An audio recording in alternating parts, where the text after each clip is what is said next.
Reels ചിത്രീകരിക്കുന്നതിനിടയിൽ 300 അടി താഴ്ചയിലേക്ക് വീണ് Instagram influencer മരിച്ചു. മുംബൈ സ്വദേശിയും ഇൻസ്റ്റഗ്രാമിൽ 2 ലക്ഷത്തിലധികം ഫോളോവേഴ്സുള്ള 26 വയസ്സുള്ള ആൻവി ഖംദറാണ് റീൽസ് ചിത്രീകരിക്കുന്നതിനിടെ താഴ്ചയിലേക്ക് വീണ് മരിച്ചത്. മഹാരാഷ്ട്രയിലെ റായ്ഗഡിലുള്ള കുംബെ വെള്ളച്ചാട്ടത്തിന്റെ റീൽസ് ചിത്രീകരിക്കുന്നതിനിടെ ആൻവി 300 അടി താഴ്ചയുള്ള വെള്ളച്ചാട്ടത്തിലേക്ക് വീഴുകയായിരുന്നുവെന്ന് പോലീസ് പറഞ്ഞു. ജൂലൈ 16-നാണ് 7 സുഹൃത്തുക്കളോടൊപ്പം യുവതി ഇവിടേക്ക് എത്തിയത്.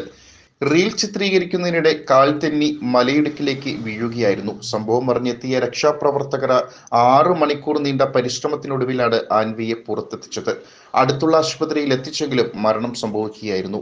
അപകടങ്ങൾ സംഭവിക്കുന്ന തരത്തിൽ റീൽസ് ചിത്രീകരിക്കരുതെന്നും സുരക്ഷയ്ക്ക് മുൻഗണന നൽകണമെന്നും ഉദ്യോഗസ്ഥർ സഞ്ചാരികൾക്ക് മുന്നറിയിപ്പ് നൽകി. City voice news desk.